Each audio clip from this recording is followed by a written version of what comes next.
Howdy folks, it's Meandering Mike in the Man Cave of Madness here in mid-afternoon on a Wednesday. I just received this in the mail.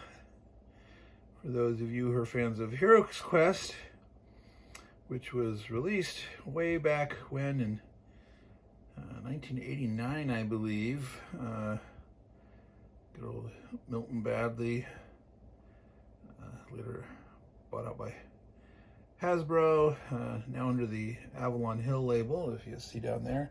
There was a big Kickstarter, and Hasbro re-released HeroQuest. I took part in that Kickstarter.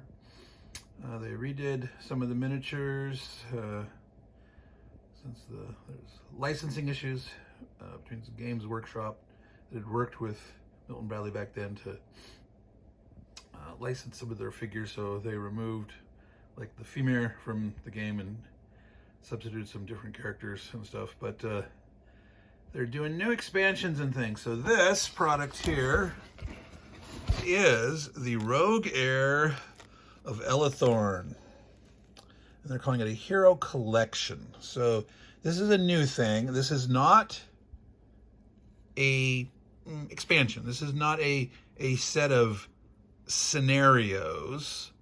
They've been reprinting the old ones, including the one with the frost critters and that version of the, I guess it was a barbarian, another version of the barbarian. Was that the elf? No, there's a separate elf pack, but that one they haven't done yet. But they are planning on doing a totally new adventure. But this is something else. So this is an unboxing of the Rogue Heir of Elethorn. Now, it's in a box here. There's a slidey thing that you can't slide off. It's hooked in here, and it's sealed right here. And I did go ahead and again, the excitement of trying to do this one-handed, I did cut that through, but this is as far as I got before. So I have not yet actually looked to see what's inside this. And now I'm assuming, yeah, there we go. Okay. So that was the outside packaging. Age 14 plus. I suppose I should have looked at that while it's still there. Here it says contents: 2 finely detailed miniatures, 12 game cards, and a story card. Okay, that's something new to me. I'm not sure what that represents. Probably backstory for this character, maybe some hints how to integrate them into, you know, the current adventures of HeroQuest games, and potentially maybe for folks to make their own scenarios. That was fun. I did some of that, designing my own. Of course, we're still gonna have some problems with the one-handed box opening here. I'll zoom in so you can try to read that. I might have to sit down. Nope. Oh, I got it. All right, here we go. So it looks like in front here, it looks like a sealed waxed letter, but it's not paper, it's cardboard. How to play with this character. Choosing your character, multiple attacks.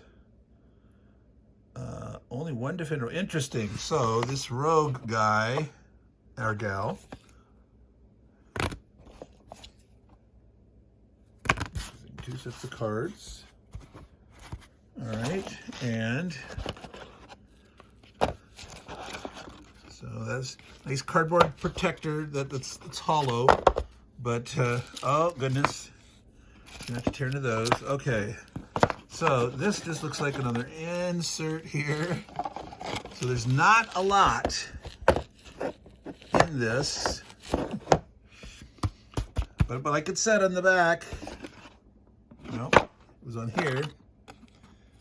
2 detailed miniatures, which are going to be right here.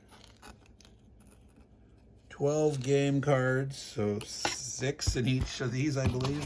And this is the story card. So it feels like I can open this up. There. Sorry, folks. Official communique. Your Royal Highness. I'm not going to read this whole thing here,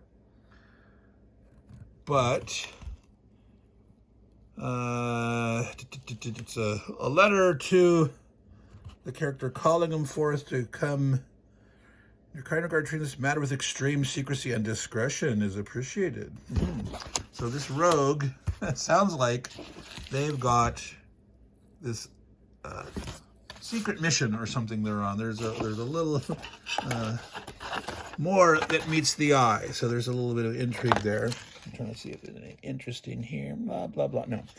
So now let me try to open up these guys here. I am going to try a little something here. See if I can do this.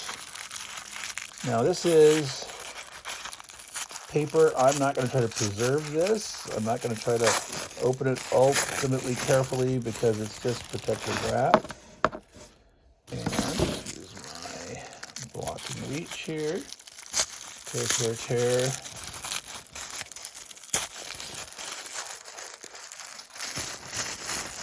All right, here we go. We've got two versions of the close we can get in here. Let's see, try to zoom in here on the camera. Oops. How does that look? How does that look? Can I see them both at the same time in zoomed in mode? How's that looking? All right.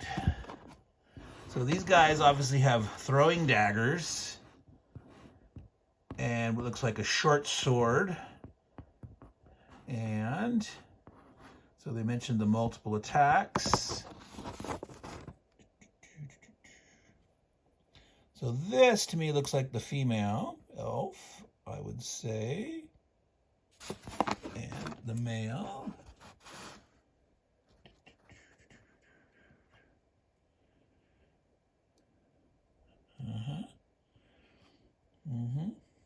All right. Look at those daggers on his belt there. See all those? Let's see if we can see. Yeah, she's got him down there too. Her, I don't know what to call that, a waistcoat. Has a belt there. He's not wearing an outside, but that's flowing around her. So she might have some extra ones behind tucked into the back of her coat there. He looked like he had a few more, but anyway. So I said before that I don't usually open up card decks. These are just paper sleeve. I was able to easily do that. Stats. 1 attack die, 2 defend die, 5 body, 4 mind.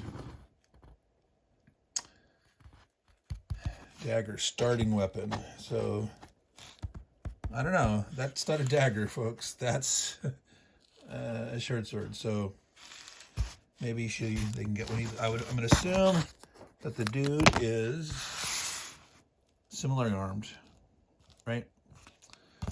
All right. Now, what else is in this deck? Okay. This is a skill card. So it's informational, telling you what they can do. Once per turn, when you attack with a short sword or dagger, you make 1 additional attack with the dagger. Do not discard after use. So this is a permanent, persistent ability. I'm not sure if they've given that a new name or not in the current HeroQuest parlance, but that's what it sounds like. A skill that's reusable every turn. All right.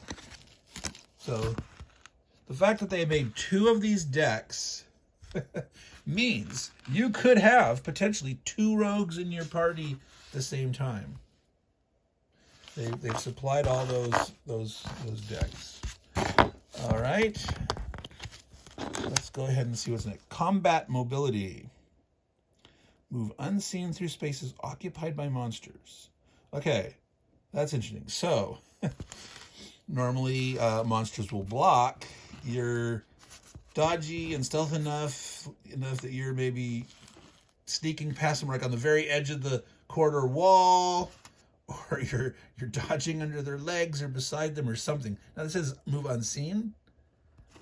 Yeah, I guess so. I mean, that sounds more like a Dungeons and Dragons kind of hide in the shadows, move silently kind of thing, but they're calling it combat mobility. So anyway, the end result is they can move through spaces occupied by monsters. All right, and I'm assuming that her card is identical. They're just different art. All right, Opportunistic Striker. Once per turn, you may throw 1 extra combat die when attacking a monster that's next to another hero. Once per turn, you may throw 1 extra combat die when attacking a monster next to another hero. So you're next to the monster, and that monster's next to another hero, and you get to get 1 extra combat die. Opportunistic strike. This is kind of like in Dungeons and Dragons, the rogues sneak attack, where they can get bonus, and as long as they either have advantage or have an extra opponent next to them to sort of distract them. It's not really necessarily quote unquote a sneak attack. Opportunistic striker, knowing how to critically hit, etc. That's what that all sounds like. All right, we're looking at both cards. Can we see them both at the same time? Take a look at identical art here. This is an object. It's an item. Let's see here. Yes, equipment card, as opposed to these were skills. All right, so attack strength of 1, combat die may be thrown at anyone you can see but is lost. So this gives them an ability to do a ranged weapon, but if you throw it, it's 1 use. Another piece of equipment, bandolier, right? Yes, equipment. Bandolier counts as a toolkit for disarming traps. So besides knives and the stuff, you've got some tools of the trade with you. You're always considered to be armed with a dagger. So this, look at that. Yeah. So dagger is 25 gold. But once you can afford to get one of these puppies, you have an unlimited dagger. So you could throw them every turn. So that notion that she's got more underneath her waistcoat there, the long coat, short skirt and a long jacket. Yeah. So only used by a rogue, whereas dagger could be used by anybody. No limitation on this piece of equipment. This one says rogue only. All right, folks. So there we are.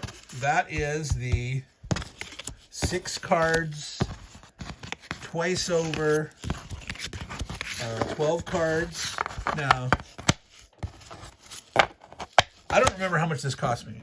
I pre-ordered it on Amazon a long time ago, and I forgot about it, and it showed up today, and oh, cool, what's this? So I figured I'd go ahead and do a unboxing here. It's gonna make me definitely want to get in 2023 some more HeroQuest to the table. See if I can get my wife to play. I used to play way back when in the early 90s. I think I had 2 sets, ended up giving away to the Goodwill to find out years later, oh my God, those things are going for, 100 or more, a complete set, $150 or something. They're still, even though the new version has come out from Hasbro / Avalon Hill, the old versions are still good stuff, price-wise. But it's kind of fun. It's a simple dungeon crawler, but it's really easy to make your own scenarios. Interesting little thematic artwork. There's like a docks there. I guess the rogues like to hang out at the wharf or something. I don't think I'll have any further use for these. I mean, I suppose I could keep them in this box here. You could display your rogues. I mean, yeah. I'm just going to put these guys in my main HeroQuest box, keep them all together. But let's see here. Yeah, you could do some kind of weird little display or something. I don't know. I won't. But anyway, so I'm going to say, bring this to an end here. It's Meandering Mike, Man Cave of Madness. I'm going to do another video today giving away a game, the drawing from celebrating my 50th subscriber. We're already up past 100 subscribers. Got another giveaway video out there that I'll be doing that drawing on Monday. Again, today is Wednesday. So if you have not subscribed to my channel, go ahead and subscribe. Find those giveaway videos and like, comment. The commenting will let you win.